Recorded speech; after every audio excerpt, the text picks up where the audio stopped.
everybody has his responsibility in governance. The president has a responsibility to present bill to the House. Members of the House, both Senate and House of Rep, have a duty to look at those bills. And if they find them good, they pass them. If they don't find them all right, they can amend them. But for the governors, other northern governors or the governors combined, to come and say the bills should be dropped, secondly, that this bill should not pass, and that the amount that the president recommended, the derivation he recommended under the VAT should be reduced from 60% to 30%. I'm saying that the governors are acting on traverse and they don't have right to do what they are doing. They are dictating to the president. If these bills are passed and government is good, there's proper accountability, at the end of the day, people will praise Mr. President. If these bills are passed and it doesn't work well, of course, the president would have failed. But the governors who have a duty to govern their state don't have a right to dictate to the president and by extension to the House National Assembly. If the governors are so interested in the amendment of the bill, what they needed to do was to talk to the members who are representing them. Okay. And to tell them their feeling. During the first and second reading, then the members can contribute towards the bill and make amendment at the third reading. Then besides that, there is also room for public hearing. Such governors can organize themselves and put their view forward. But to take authority into their hand and say governors have met and therefore the bill the president brought will hereby direct the president that he should reduce the derivation element on the VAT from the 60% he proposed to 30% is not only illegal, but a traverse. So what I'm saying, allow the president to do his work, allow the National Assembly to do their job, because that's what they are elected to do. And not the governors dictating what it should be. Okay. The governors cannot dictate, can they? They cannot dictate to the National Assembly. They cannot dictate to the president. And should they try to do so, I would imagine that they would simply be ignored, even though much has been made of the power of the governors that make up the governors forum. That this is a very Nigerian thing. Is that not the? Can the governors really have an effect? As you said, if they have any issue, there are processes. They can't speak directly. They can go. So that's the point that you want to make. That's the essential point. That is the point I'm emphasizing. Yes, because when you do that, it shows you are preventing the president from ruling, and the president must take responsibility for all his action and any law that is amended. This amendment the president brought to the House is a major amendment of all the laws, tax laws in the country, and the president worked on this with his team for a long time. And I have a feeling, because I've gone through them, that these laws will make Nigeria to progress. But there are some governors who are afraid of those things. For instance, the northern governors who initially came and said, it will make the north to be poor. I don't understand. Kano State, for instance, is a very rich state. So if there is derivation in VAT, all they need to do is to work hard and get derivation from VAT. And with this law, it's going to encourage every state to work hard. We encourage internally generated revenue. And for you to be able to do that, then the governors, of course, will have to ensure that their states are safe. There are no bandits. Look at Lagos, for instance. Lagos is very safe. And that's because the governors who have been ruling Lagos have ensured that life and property is safe according to the major act of the Constitution.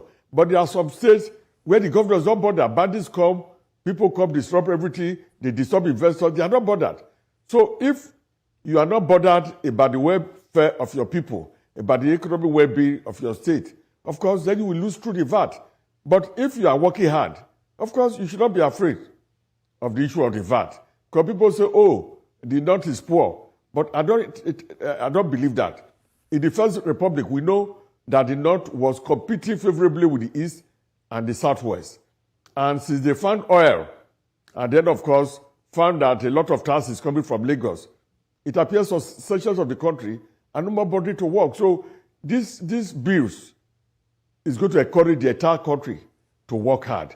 And what I'm saying is that the National Assembly should be allowed to do their work.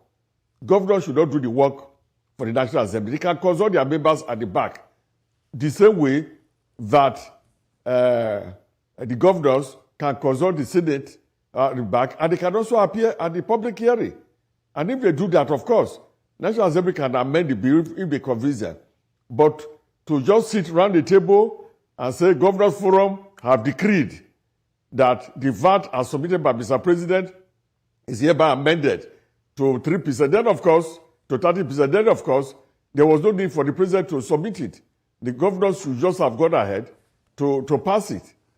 So they are acting on traverse, and they are not acting within the law, and they should allow the lawmakers to carry out their work, to look at the bill that the President said.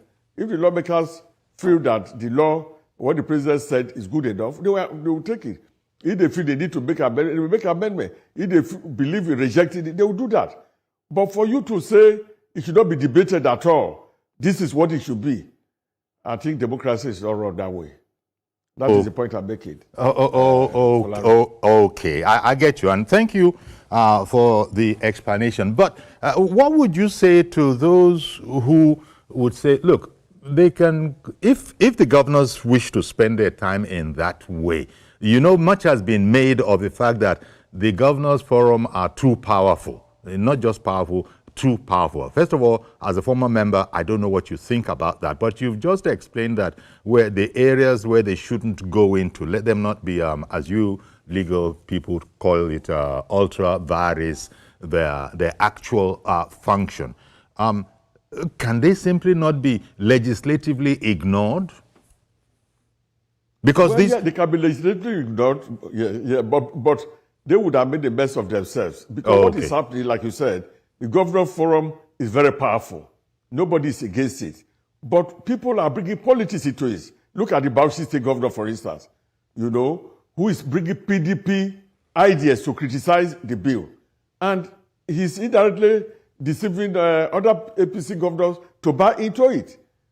All he's doing is to discredit the bill and the bill that the President submitted so that APC will become, the President will become weaker, and the PDP will have enough reason to criticize the President. But it appears to me that a lot of the governors are not seeing through what that PDP governor from Bauchi State is trying to do. Because when you look at the bill, if you read it carefully, you will see that no state will become poorer because of it. Because in the old act, under VAT, the federal government collects 55%. But under this particular one, the share of the federal government has been reduced to something like 10 or 50%.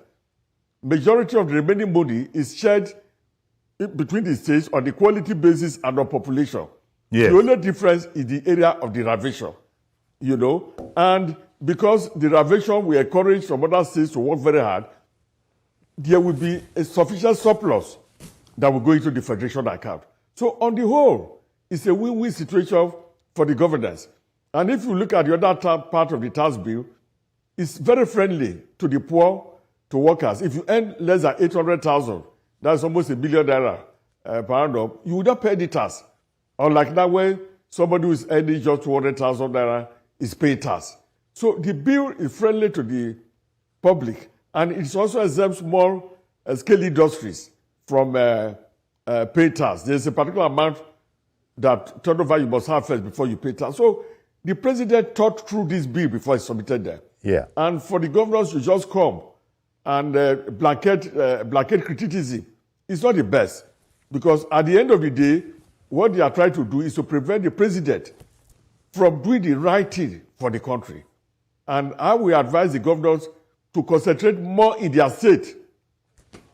Work harder in your state, get enough internally generated revenue, and then get enough VAT to benefit your people, rather than coming to intrude in the area that is sacrosanct for the President and for members of the National Assembly.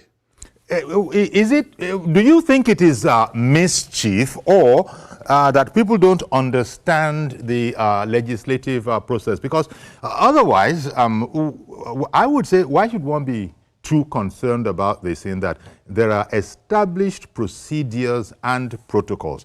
Everything from state houses of assembly right up to the National Assembly, there are order, there are rules. The order, very, very similar to the law courts, where things are done, they are rule bound. So, if we did you want to come in? Because the rules that I'm talking, you are correct. You are correct. Yes. Now there are two parts of it. There's some mischief in PDP governors. Try to deceive other governors to reject the bill provided by the president, to discredit the president and the present APC government. That mischief is here. Again, they cannot also pretend not to know what is right, because this same bill, if the National Assembly passes it, of course they will see the benefit of it. If it's constitutional amendment, they know it will come to their state. But it's not constitutional amendment. It will come to the State House of Assembly if it's constitutional amendment. So they are aware of the way the law works from the National Assembly when a bill comes, goes through first reading, second, third reading, public hearing, and then, of course, both houses either would have a conference on it, or both houses will look at it individually, do amendments, and then at the end of the day, they will come together to reconcile it before they pass it to the president for assent. These governors are aware. I think that it's more of mischief to criticize the government of President Tinubu, to say, oh, we said it, he's not doing well, it's against certain section. No, this bill is not against the North. It's not against the poor state. It's not even against the rich state. People have not taken time to read the bill. It's about 300 pages. I've taken time to read it. If they take time, if the governors take time to read it and get their experts to read it, or ask your daily committee to come and explain to them. All right. The governor of Nasarawa State recently said that their initial misconception was because they have not had opportunity to look at the bill. Now that they have explained the bill to them, it's not as bad as they thought. Exactly. So one moment. Can I just relax? Okay. Yes, we'll continue. But let me bring on Mr. George, who has called in from Lagos. Good morning, Mr. George. What do you think is going on? To the guest. Yes. Uncle Yori, I thought we have put this subject behind us, because I saw the governors coming together to say they now agree with the with those bills, and that the VAT issue had been discussed and agreed upon. But be that as it may, let us bear in mind that wherever you need citizens to give, there's always one form of resistance or the other, especially in taxation. The average human being does not want to pay tax, especially we in this part of the world, because we don't trust that the government will use the tax to do what we want. But my only consolation is the fact that the president is a determined person. He knows where he's going, he knows what he wants, and he knows how to go about it. He insisted, and there was a dialogue, and everything has moved on. I think that is the key thing. In my view, we should Can I come in briefly? Let it be and wait for the implementation when the time comes. Yeah. All right then. Well, thank you, Mr. Briefly. Yes, please. Sorry, thank you, Mr. George. Yeah, thank you, Mr. George. Now, on the main bill, if you go through it, the president said 60% to pay as derivation to the state that generated the highest amount of VAT. And to generate high VAT, you have to have peace in your state. The government will have to work hard to get internally generated revenue. Now, the governors have come to say, no, that 60%, we don't accept it. Even though we don't accept the bill, it should be reduced to 30%. What I'm saying is that the governors don't have the right to tell the president to reduce the VAT element of derivation to 30%. President has submitted 60%. They should allow the two houses to look at the 60% and to look at the rationale behind it. Instead of the governors coming to use their power to say, oh, we are the governors forum, this 30%, and the 60% is rejected. It should be 30%. Okay. You know, meanwhile, the bill, meanwhile, the bill, with the House, is saying 60%. And to address what George said, most Nigerians don't like to pay tax because they don't trust government will use the thing well. But if you read through these three acts, you find out that they are reducing tax for low-income people and even for high-income or let a certain area, you will not pay tax.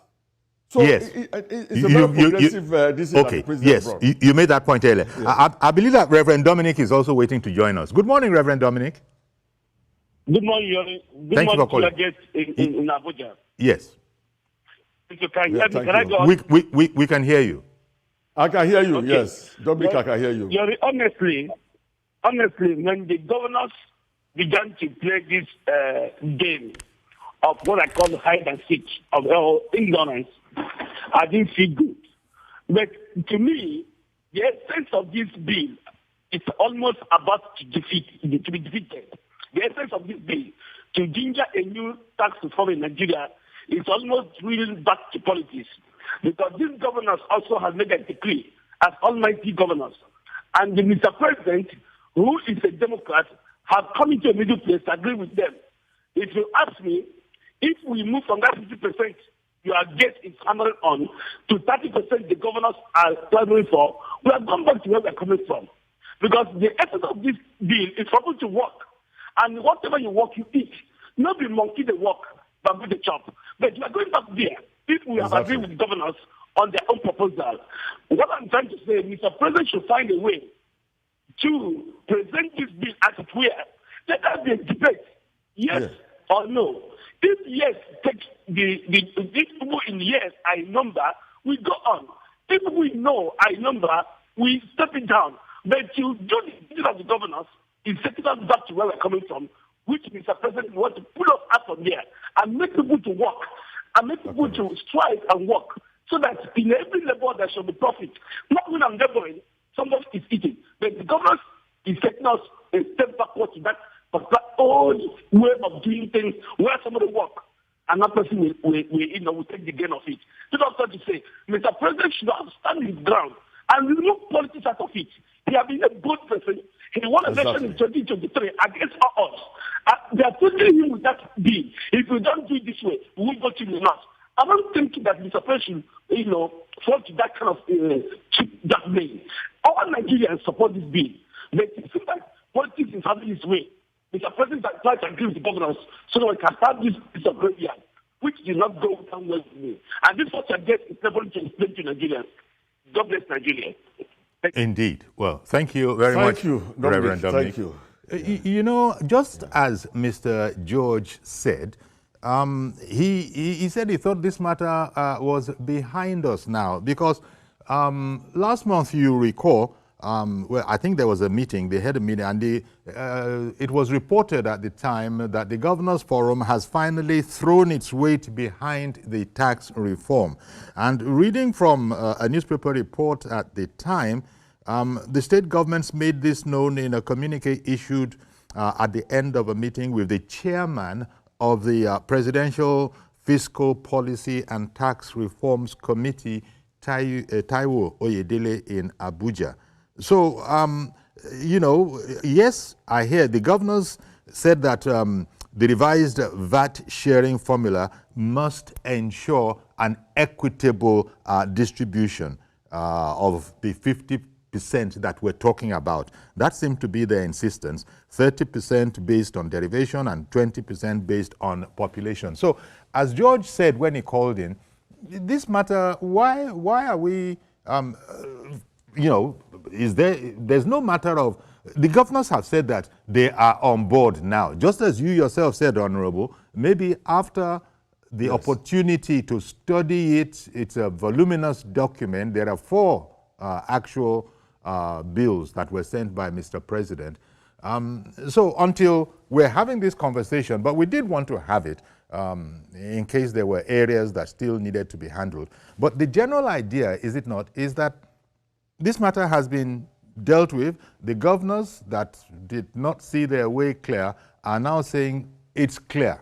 It's clear to us. There's not very much wrong here. Everybody knows that Nigerian tax laws are archaic. And this is what Mr. President is going about addressing. So just like Mr. George started off saying, why are we talking about this matter? Are there some things that we should know, Honorable? Yes, there are. Because the original bill, which is still with the House, we talked about 60%. Yes. For derivation. Okay. Intended okay. to make every state of the federation to work hard. Yes. For example, for instance, look at Zamfara, where so much gold is found that if the governments of the people of Zamfara state behave like Niger Delta, where the governors protect the oil, okay, Zamfara state could be richer than River State. Okay, one second. One second, sir. One second, sir. One second, sir. I have a call that I'm in danger of losing. Ibrahim, Ibrahim is on the line from, is it Niger State? Yeah, Mina. Ibrahim in Mina. Yeah, go ahead, Ibrahim. On the line from Niger State. Yes, Niger State, Mina. Okay, go ahead, please. Good morning, Uncle Yori, and your guest out there. Good morning, sir. Honorable. Okay. Yeah, good morning. Good morning. I think your guest has succeeded in reducing this topic to tax issue. Yes, he has succeeded in reducing this topic, this very important topic, to just an item, tax. We are talking about accountability. We are talking about check, and we are talking about balances. We are talking about good governance. So he has cornered it to issue of tax, as if that is just the only thing. The governors they are talking about, they equally have rights. They have rights to say they don't want. That's what democracy provides. Democracy did not say a particular person should have. Even there is a process. And this is where the check and balances comes in. The check and balances are issue of the National Assembly. I remember that when this issue came up, the National Assembly at the lower house, the House of Representatives, did not discuss it. And the government realized certain things that they did not do well, that they did not communicate with the general public before coming into the air to do these things. So I was thinking that the issue of that tax, after that communication, it has been narrowed down to acceptance, which we are waiting for. But let us come to the issue of accountability. Do we have proper accountability in our country? Do we have check and balances in our country? Do we have good governance? Accountability. We have seen it happen here and there that governors, our representatives, even the president, will come and mess up the finances of the country and go away. Even the minister, the EFCC will go after everybody. At the end of the day, it will take many years. So these are issues of accountability that has not been, the system has not properly checked. You look at the state and national assembly, even the governors we are talking about, at the state house of assembly, they don't allow you to function as a proper tool of democracy to check their SSs. So, and that's why even at the National Assembly, you now call where you have rubber stamp. So I think, well, as it is, are we having good governance in the country today? How do we know we have good governance? It's very simple. In running a business, you have profit and loss. The profit and loss at the end of the day, when you make your gain, you see it in cash. But in a democracy and in governance, what we see is that the improved standard of living of the people. So we now ask ourselves, as the standard of living of the people, is it better off? This is where we measure good governance. no matter amount of money you produce, either in tax, if you don't focus on production, on productivity, you will never go anywhere. The value of the money itself is a value of exchange. It is not the volume, it is the value. So if you can use 1,000 naira to get what 1 million can buy, then you are talking about good governance. You are talking about this. So let me not take your time, Uncle Yori. Okay, sir. Accountability check. Okay. Thank you. Okay. Yes, Yori. Yes, I think he has please. spoken very well. Yes, and in wrapping up now, in wrapping up, Honorable, in wrapping up. Yes. Yeah. Please go ahead, but in wrapping up.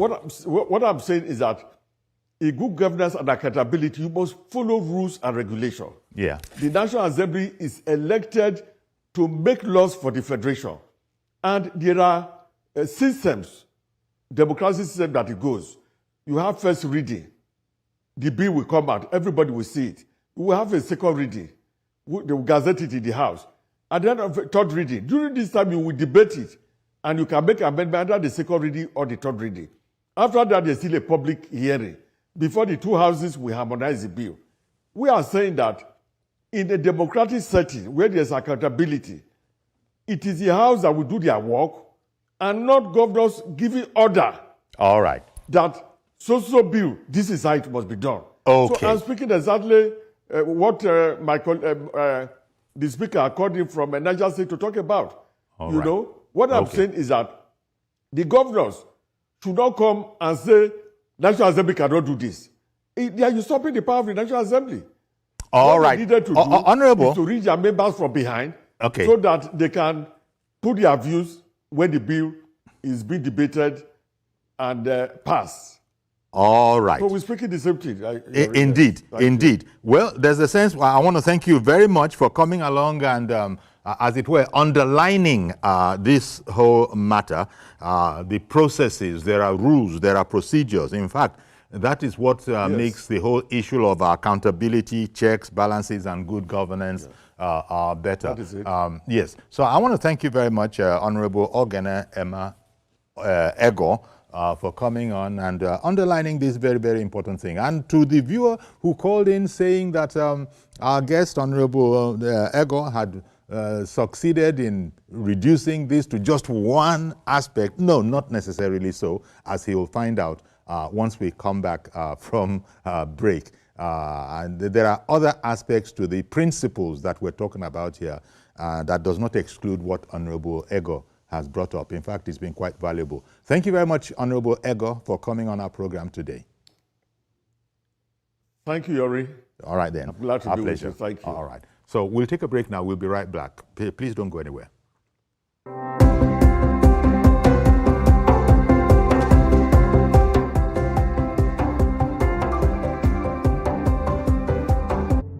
Doubt and fear doesn't occur at the canvas, it shows in the canvas. It shows the conation of raw earthen material slabbed, stroked, and molded at a pace provided by the doubt and fear.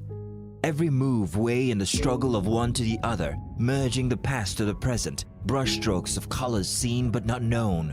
For when the wailing stops, the pieces settle down in abject beauty, erected for a century of a century. Speaking, advocating, protesting as the arts are meant to be.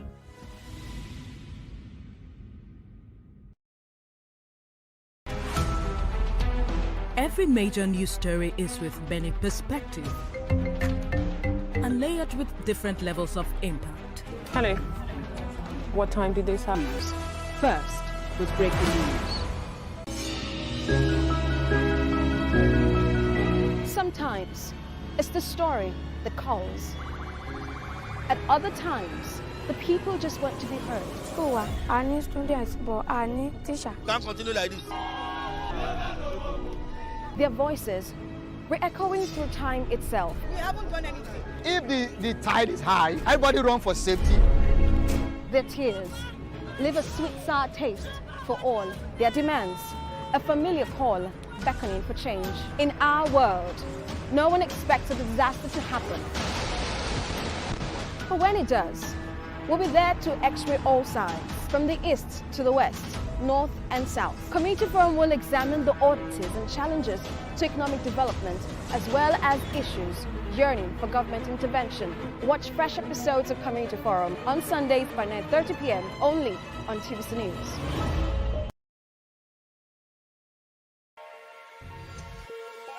Every weekday on Business Nigeria, we uncover the secrets of the financial world. We analyze the stock market, shares, bonds, and the thrilling world of cryptocurrency. Facts matter. Our team dives deep to separate facts from popular opinion. We simplify complex government policies as it impacts your everyday life, helping you navigate the ever-changing financial landscape. Watch Business Nigeria every weekday at 2 p.m. only on TVC News, first with breaking news.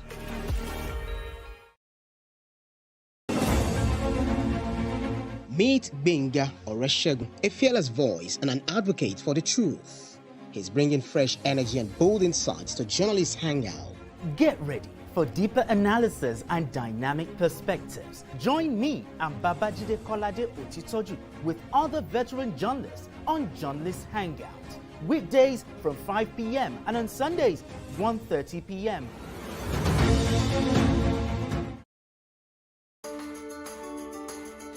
There is always more to a story than the screaming headline. The part of a story that is not told casts a shadow. It's like the part of an object that is not reached by light. On TVC News, I'm able to explore the many angles there are to a story, talking to stakeholders, asking the difficult questions, and digging for facts. I believe the viewers are able to make a better decision if they're well informed and understand not just a part, but the complete story. TVC News, first with breaking news.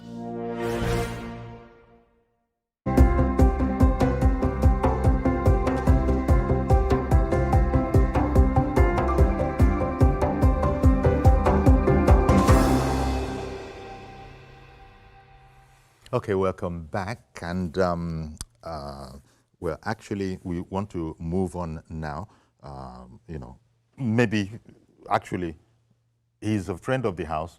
Please do the honor of the introductions.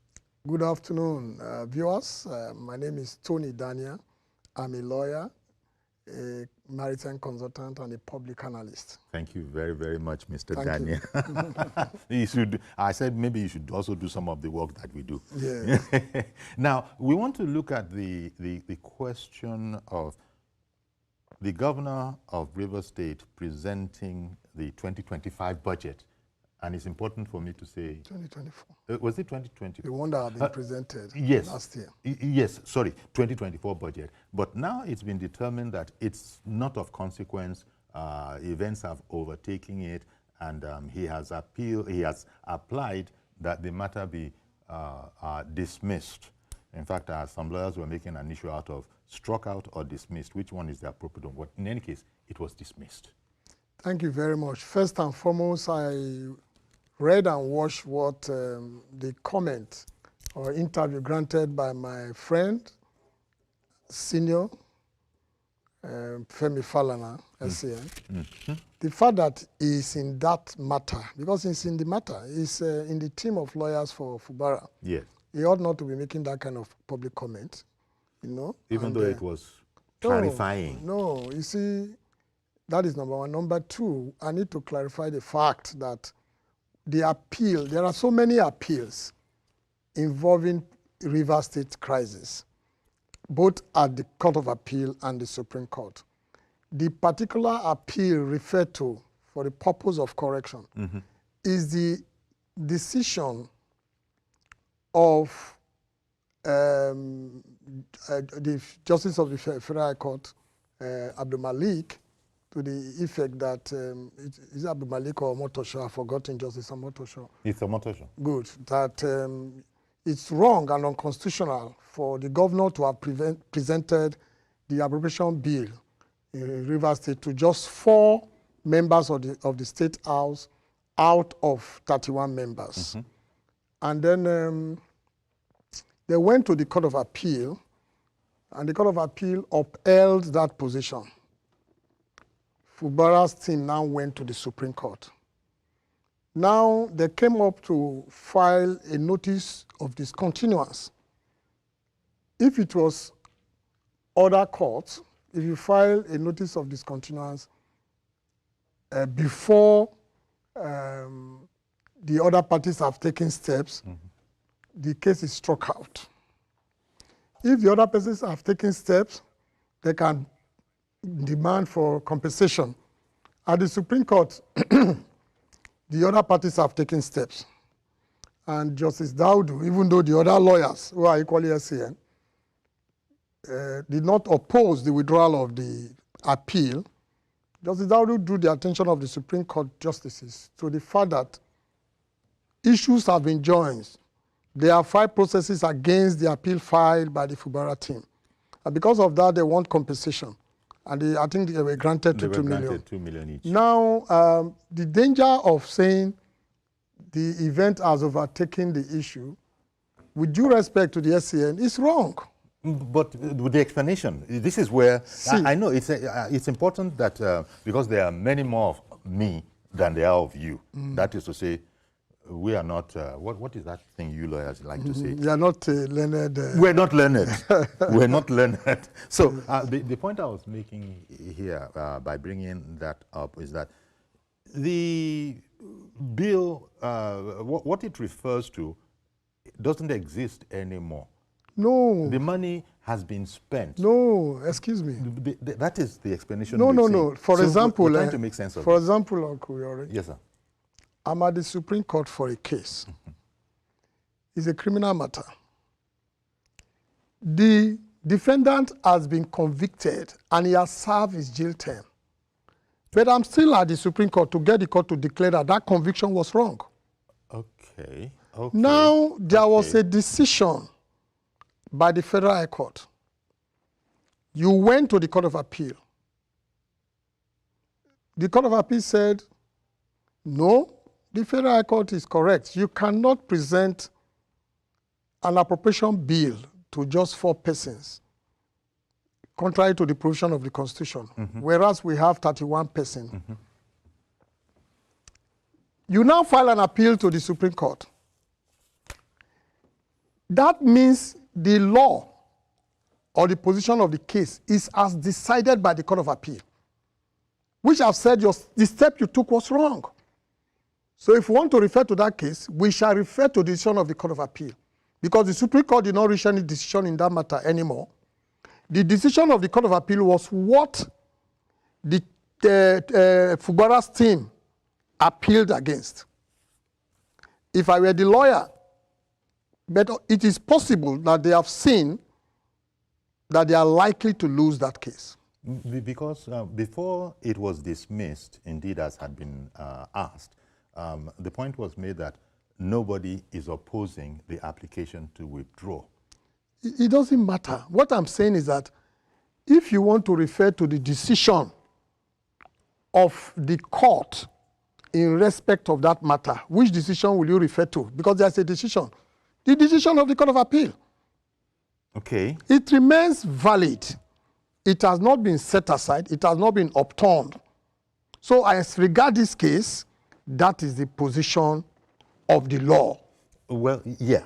But again, to seek this clarification, it was said that because there's no conceivable benefit that can be derived from continuing, and because there's, we don't want to waste the precious time of the Supreme Court, and so this is why we are not going to continue with this, because it doesn't mean anything anymore. No, it doesn't mean anything anymore to you. Okay, okay. It means a lot.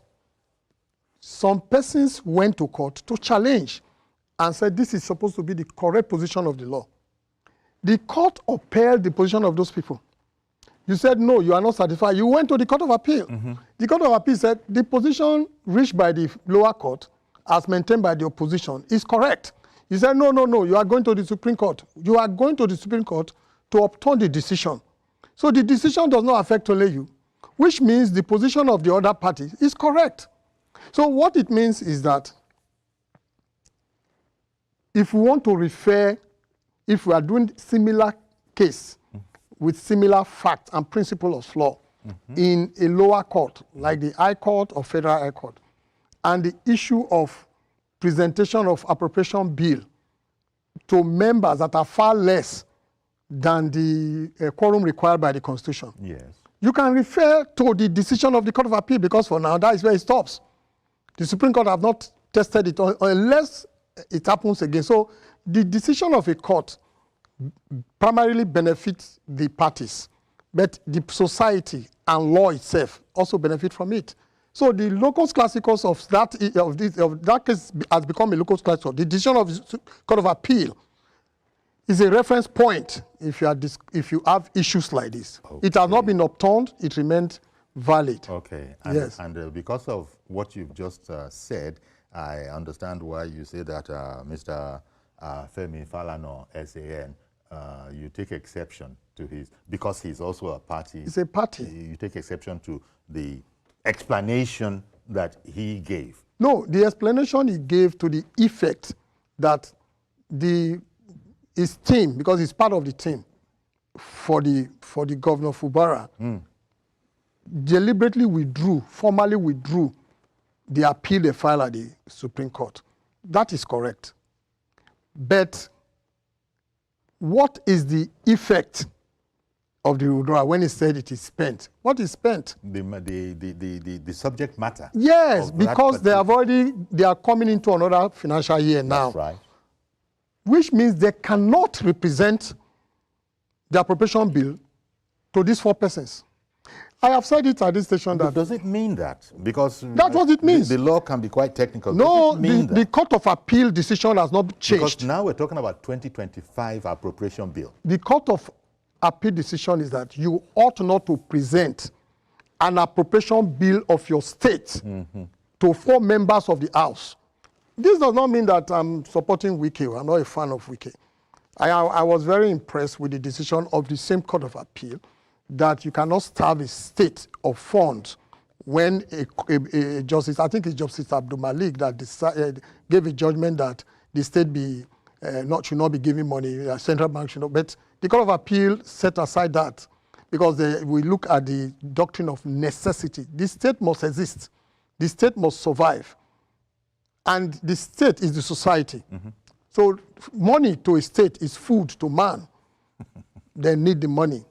You can't stop them from getting money. Indeed. So now I am also aware that there is a case like Femi Falana SAN stated. Once you defect, and I don't know why we have this proliferation of cases of defection. Once you defect from a party under which you were elected to another party, except there is a clear issue of, factions, like we currently have in PDP, you have vacated that seat. What the members of the Rivers State House Assembly did, I think 27 members, if it is true, was that they deposed to an affidavit that we are leaving this party. If they have done that, yes, if it is true that they did that, I am also aware, or I gather reliably, that they went to court to get an injunction stopping INEC from conducting fresh election, which means INEC is supposed to conduct fresh election. That's what it means. So if you go to court to stop them, that means you know they are supposed to conduct. You are now technically and negatively exploiting judicial procedure to force injustice.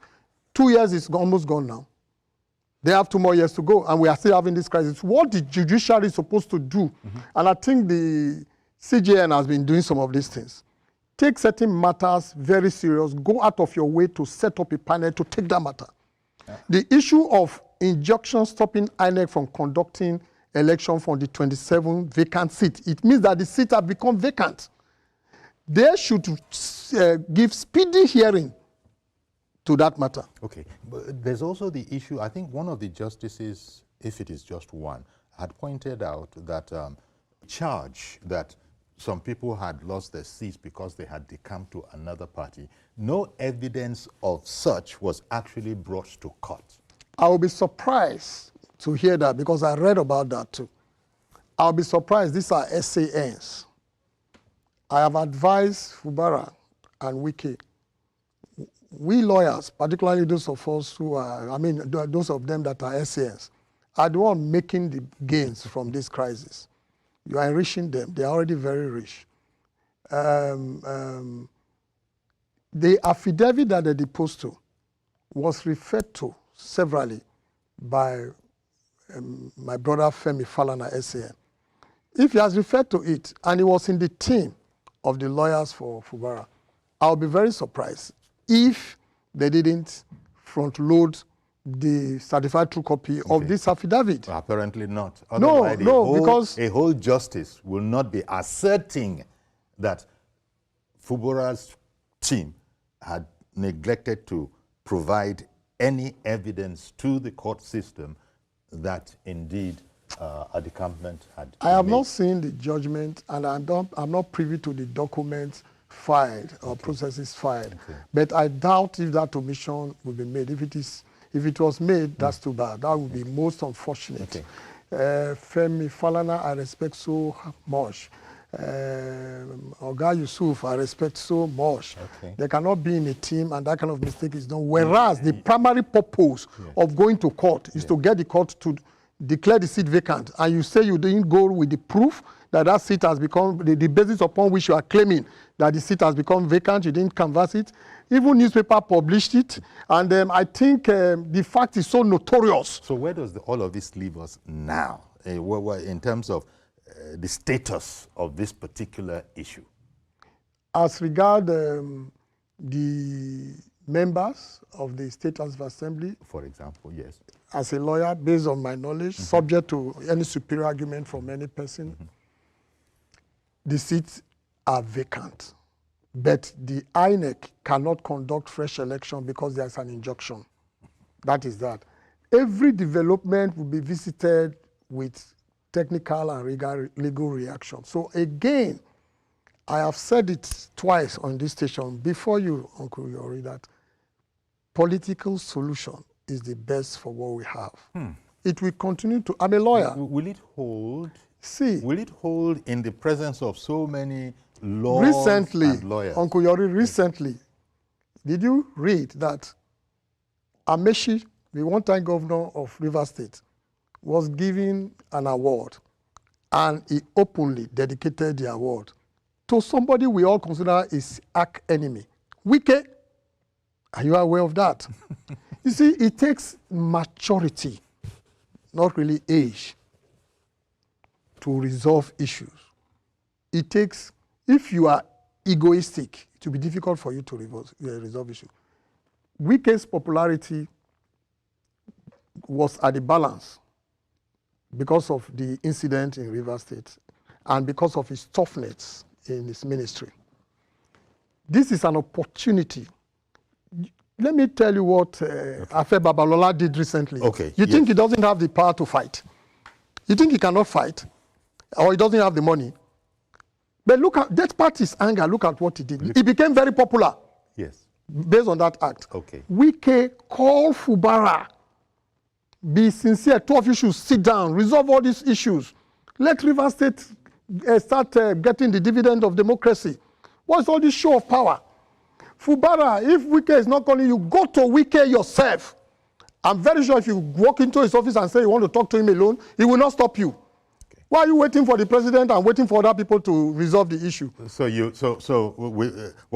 What I've taken from what you said is that there has to be an alternative solution, not necessarily a judicial solution. If you the injunction is stopping INEC, and they can negatively exploit anything in the through judicial procedure or processes to further delay it. Have we not seen cases where somebody won an election, the other man, before the improvement on the laws that limit the time for hearing election cases?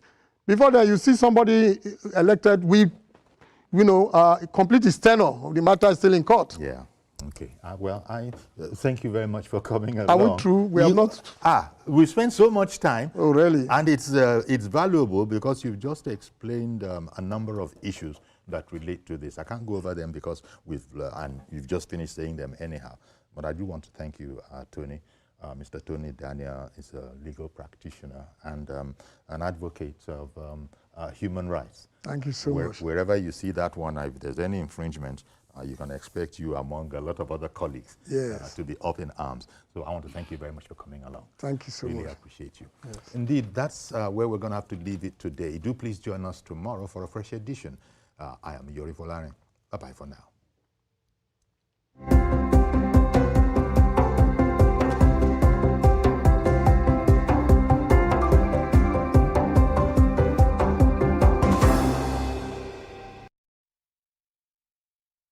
The following is a paid presentation by ShopX TV. At ShopX TV, our customers are the heart of everything we do. As a special thank you for your continued support, we are offering our customers 10% off on selected products from now till November 15th. That's right, shop now and save big on some of your favorite items while stock lasts. Don't miss out on this opportunity to grab amazing products at unbelievable prices. First is our amazing 4-in-1 CookX blender. It's a food processor, a grinder, a blender, and a juicer all in one.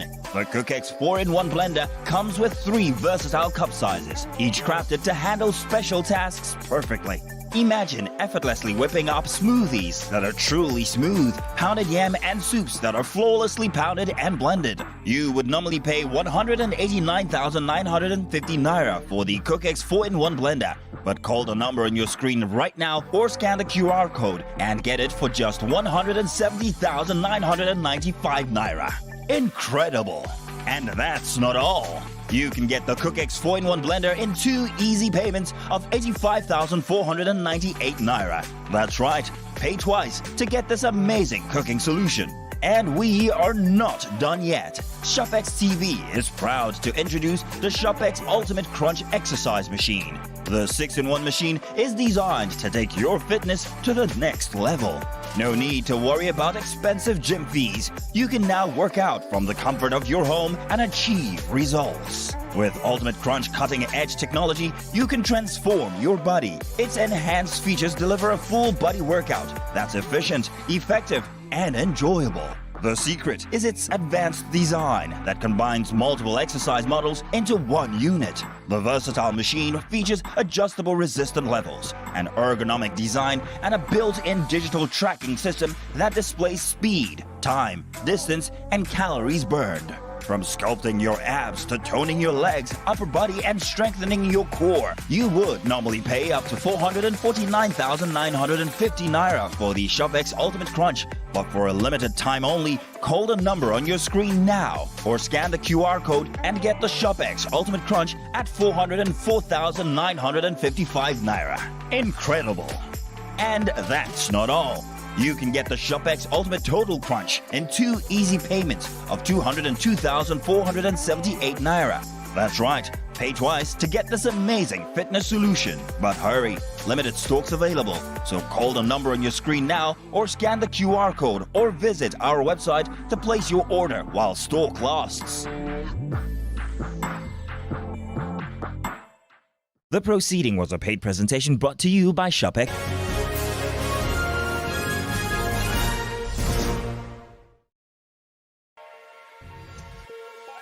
Every weekday on Business Nigeria, we uncover the secrets of the financial world. We analyze the stock market, shares, bonds, and the thrilling world of cryptocurrency. Facts matter. Our team dives deep to separate fact from popular opinion. We simplify complex government policies as it impacts your everyday life, helping you navigate the ever-changing financial landscape. Watch Business Nigeria every weekday at 2 p.m. only on TVC News. First with breaking news.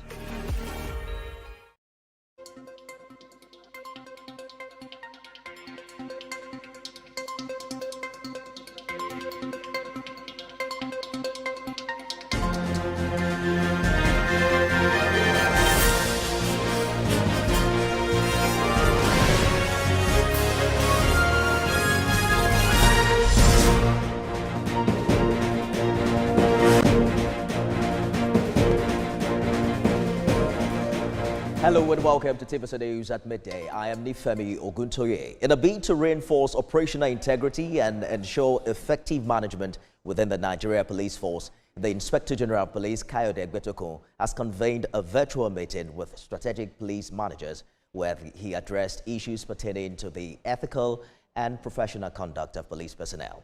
The IGP warned officers against breaching the rights of citizens, as he emphasized that the duty of the force is to uphold them. He says rights violation and misconduct will be met with severe consequences.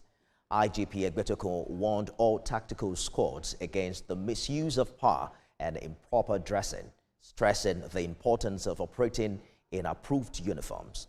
He concluded the meeting by directing that all ranks must work collaboratively to prevent irresponsible acts that can tarnish the reputation of the force. There has also been complaints from members of the public on abuse of human rights by policemen generally.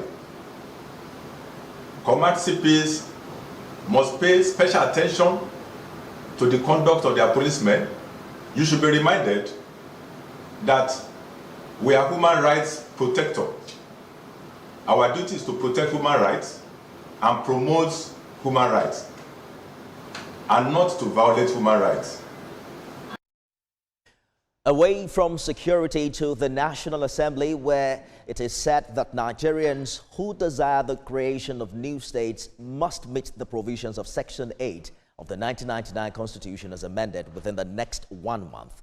Deputy Speaker and Chairman of the committee, Benjamin Kalu, gave these guidelines during an exclusive interview with TVC News. National Assembly correspondent Joke Adisa has more. So, the argument is that in the last few hours, one major talking point in the country has been the declaration by Mr. Kalu that his committee received some requests for state creation. In an exclusive interview, the Deputy Speaker says the 1 month timeline is to enable the proponents of new states meet the conditions as specified in Section 8, subsection 1 of the Constitution as amended.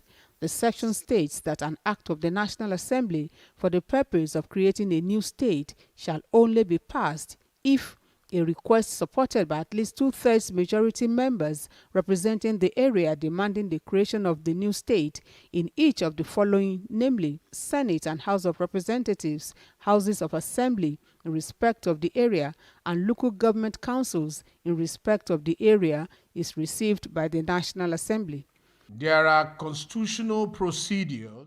The chairman of the Constitution Review Committee appeals to Nigerians behind state creation to hit the ground running and meet the provisions outlined in the Constitution. As we speak, none of these 30 proposals have met the requirement of Section 8.